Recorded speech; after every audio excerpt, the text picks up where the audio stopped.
Well guys, I figured out what the problem is. It's not my clutch adjustment, it's me. I'm an idiot. You see, how I said this didn't feel right for some reason, like it wasn't working right. Well, I thought it'd be a good idea to go check the other 4020 that we had to see what that one is like. And I figured it was like a PTO lever, you know, and some of you guys are probably laughing at me right now, but I thought it was like a PTO lever and you just pull it back and push it forward. Yeah, well this disconnect brake has a little button that you pull because it locks itself. Did not know that. Go ahead and make fun of me, do it now. But yeah, so when I realized that, I came back over to this tractor and the knob was broken off. I had to put a pair of vice grips on it. But yeah, oh, look at that. It goes right in, I'm stupid. I feel really stupid. And so I got excited. I didn't have the camera on me, you know, I was kind of like bumming around and like, hey, let me check this out. But yeah, it totally works now. Not only does it work, this is like the cleanest, the crispest, like brand newest 4020 transmission I've ever seen. Now this thing supposedly has 1,400 original hours on it. I completely believe it. Man, it's you wouldn't believe it. It's like brand new. We'll get to that here in a minute. I'll start it up and move it. But yeah, so it turns out I was just stupid and I didn't know about that thing. You see, I was, you know, raised around a couple of these things, but we just never used that, and I was just told never to use it. And you know, when it gets cold, you just plug it in. Now there is a lever back here, and someone was asking me about this, I believe, in the last video, or a couple videos ago that I did. But yeah, so this here, and it even says on the pan, you know, to tow it, you pull that lever forward, and you can put the transmission in neutral, and you can tow it. And that's what I thought they were talking about. Maybe they were, but I do know that if you don't put that in a tow before you actually tow this thing, you're going to have a bad day, and you're probably going to do it once and then remember that for the rest of your life. So yeah, so that's like the tow disconnect. So if you're to pull start, or not pull start it, but pull this tractor, you know, you'd want to put that in a tow and put it in neutral, and I think that's all you got to worry about. This disconnect clutch, that is, I think just, I think it's just for cold starts. And the evidence of, let's see, get the camera on it, right here where this weld is, you could see somebody got rammy with it, and they broke the knob off of it. Like, you could tell somebody was having a bad day with this. Not quite as bad as mine, but pretty bad. But anyway, so today what I want to do is throttle linkage. Let me bring you into that.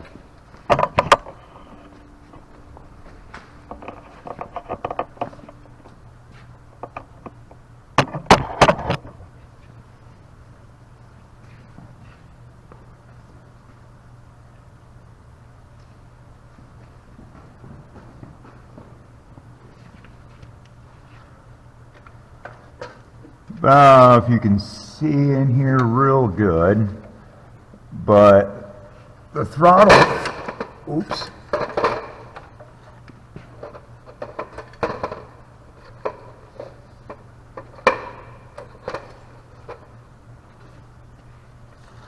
the throttle linkage in here. Now, I've already done some finagling. See this pin, the rod that comes off of here, and then there's a little shackle underneath that you can flip around, and it is on the downside, so that's the problem. The problem is when you crack the throttle back, the rod wants to go backwards and you need it to go forwards for full rack, and then it was basically opposite. So what I've done to resolve that issue is I unbolted the linkage, shortened up the rod, and then flipped it to the top side and then hook the rod back up, and now I'm going to drill a hole and pin it, and then I got to come up with, now, okay, so I got the pieces. This is what's left of the foot throttle. It was broken. Somebody was definitely having a bad day because this was broke all to hell. So I'm going to take this and I'm going to like machine out, and when I say machine, angle grinder and drill press, a new one of these, and I'm going to put that in here, and then that way it's going to be exactly the way I need it to be, and that's really all there is to it. I had to flip this side around from the bottom to the top, and that changed the direction. So now when I crack the throttle back, it's going to push forward so I can go full rack. Now, the next thing is the fuel shut off. Well, conveniently enough, this was originally a gas 4020, so it has a choke lever right here. So that's what we're going to use there. The cable's already there. It's going to work good. I got it sitting right next to the fuel shut off right now. So that's going to work for that. And then really, I'm going to run let's see if I can move the camera a little bit better here. Now, I'm going to run a Delco alternator, so I'm going to keep it real simple. The wiring in this thing is screwed. The mice have chewed on it so bad, and it's so dry rotted in places, and toggle switches have been cobbled in. And so what we're going to do is I'm going to try to save the original light switch and blinker switch and all that, but I'm not going to run ignition switch. We don't need it. It's a mechanical engine. All I'm going to do is I'm going to hook up the starter switch to this push button starter, and then we're going to have our fuel shut off right here. That's it. So I might have to hook up a toggle switch to run power for the lights, but other than that, that's the only thing I need power for. I'm going to try to keep it basic and as simple as possible because I'm going to have to rewire this thing from the ground up. All right. Well, let me see what I can do here to get us a working throttle linkage.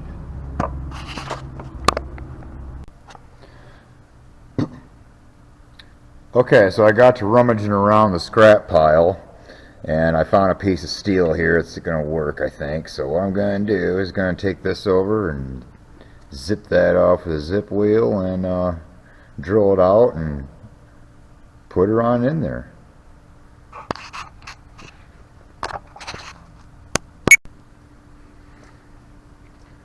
Okay, so basically what I made here is this thing. So now what I've done is I just kind of use this as a template to match up my holes here. So I got this hole here, which is going to be for the linkage rod, which this one here for the foot throttle linkage, that would have been, it's a bigger size shaft, so I machined it out to be more like, you know, to fit this. And then as far as the other end that broke on this one, I just drilled a new hole out for the shaft and then drilled a hole through for the roll pin. I just made it a little bit bigger to give me a little bit bigger tolerance because I eyeballed everything.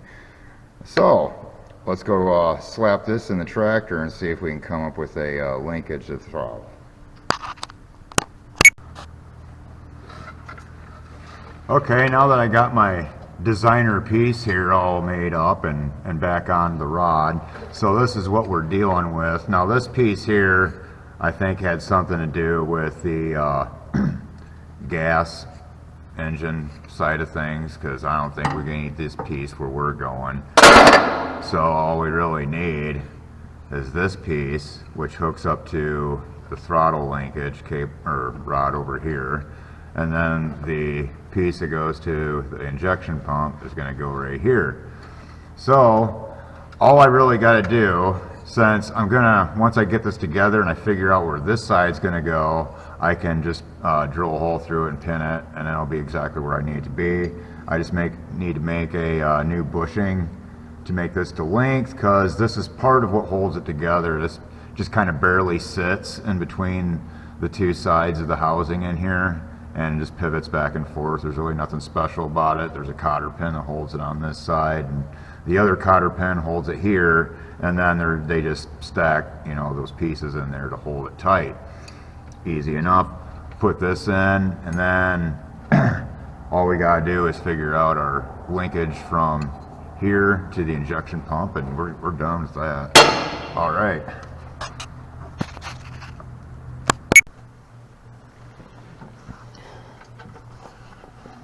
Okay, so our linkage is all now seemingly working. And so everything in here is all pretty much fixed in place. I just wanted to delete some of the mumbo jumbo that was kind of in the way. It's a total pain to work in there. And I'll show you what I did. Okay, so what I did for the linkage over here is I just kind of made it to where it's more and less, get the light in there a little bit better. Spring loaded from either way. So it'll go full rack and then go back to idle, and has just a little bit of slack on either side. That was a much easier, more simplified way of doing things. I don't think I would have done it any other way. And it works really good. So that's it for that. And then the choke cable is now our fuel shut off. So we got that hooked up. And we also have an ignition button. So now enough screwing around, because we got other things to do. I'm going to get on this thing and I'm going to show you a working transmission. I know, it's like three videos later, you know, third time's a charm. Third time's a charm. So I'm going to hop on this thing. And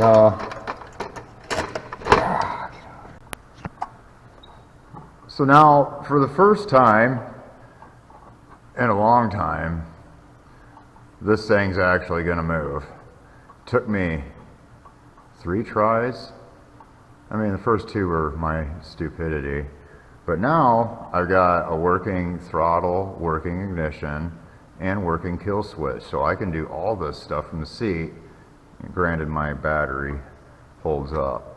So let me put my camera somewhere here, and we'll fire it up.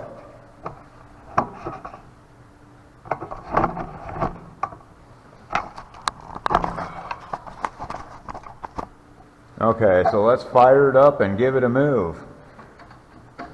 Man, I hope the battery holds. Okay.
All right. So now we got to get the radiator and fan situation figured out. And that's going to be in next week's video. But for meantime, you know, I think this is going to do it, because like I said, I got some things to figure out. Next time, I want to actually get this thing together enough to where I can take it out of the shop and actually like run it around through all the gears, because I'm only able to back it up like 3 or 4 feet and move it forward 3 or 4 feet either way. But I got other good news. Okay, did you leave yet? Okay, there's 3 of you left. Okay, cool. I got my oil pan. Okay, so this oil pan, it could have been off of any John Deere tractor, I don't know. But it was one of the ones that had, let's see, can you get in there? Okay, so it's got it had the internal filter on it. Probably still can't see it, can you? Okay, but yeah, anyway, internal filter is what it had on it. So that you can just take apart, you don't need it. So the combine sump and pickup tube and all that, like, should be the same. So I shouldn't have to do anything with that. I'm not gonna have a high oil capacity as you know, a newer tractor model, later 70s model tractor, like a 40, or I guess mid 70s, I guess even early 70s. Nah, mid 70s. You know what I'm saying, like a 4230 or 4240, 4430, that kind of stuff. Higher oil capacity. I don't think I'm going to worry about that too much with this, because that way I don't have to mess with the pickup tube. And this is really all I need for an oil pan to make this from a combine engine to a tractor engine. So with that being said, I think we're good with that. I don't know if I'm going to get around putting this on next week, but I would like to get the radiator done. That's going to be a big hurdle right there, and I still don't know what I'm going to do with an air cleaner. But what we've learned so far is you have to machine your flywheel, and you have to kind of move around your hydraulic pump a little bit. You have to do something with the throttle linkage to make that work. And radiator is going to be a problem, and radiator fan is going to be a problem. But I don't think it's a problem that we can't solve. So you guys have been subscribing, thanks. I really appreciate it. You guys are awesome. Please give me a thumbs up for, you know, whatnot. And yeah, I hope to see you next week. Thanks for watching.